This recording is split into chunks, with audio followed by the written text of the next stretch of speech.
Atėjo piko valanda,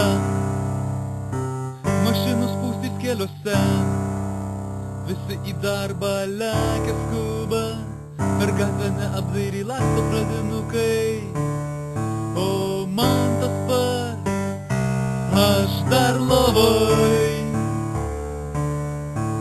man nesvarbu, kas bus rytoj.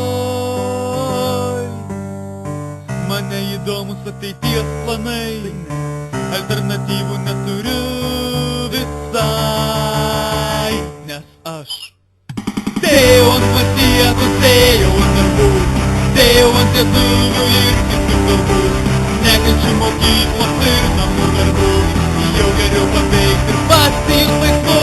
Dėjau ant pasiekus, dėjau ant darbų, dėjau ant lietuvių ir kitų kalbų, nekenčiu mokyklos ir namų darbų, jau geriau paveikti ir pasijus laisvu.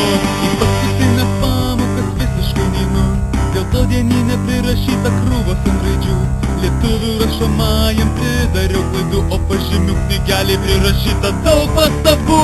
Dėjau ant matiekos, dėjau ant darbų, dėjau ant lietuvių ir kitų kalbų, nekenčiu mokyklos ir namų darbų, jau geriau paveikti ir pasijus laisvu.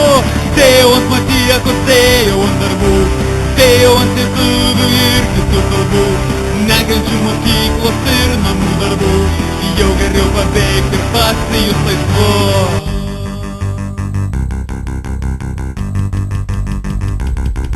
Kad ir kaip bebūtų gaila, reikia pripažint, mokykloj būna linksma, tad reik nusiramint. Bet šiaip ar taip nebūna viskas taip gerai, mokykloje apsilankę infarktą gaus tėvai. Dėjau ant matiekos, dėjau ant darbų, dėjau ant lietuvių ir kitų kalbų, nekenčiu mokyklos ir namų darbų, jau geriau paveikti ir pasijus laisvu.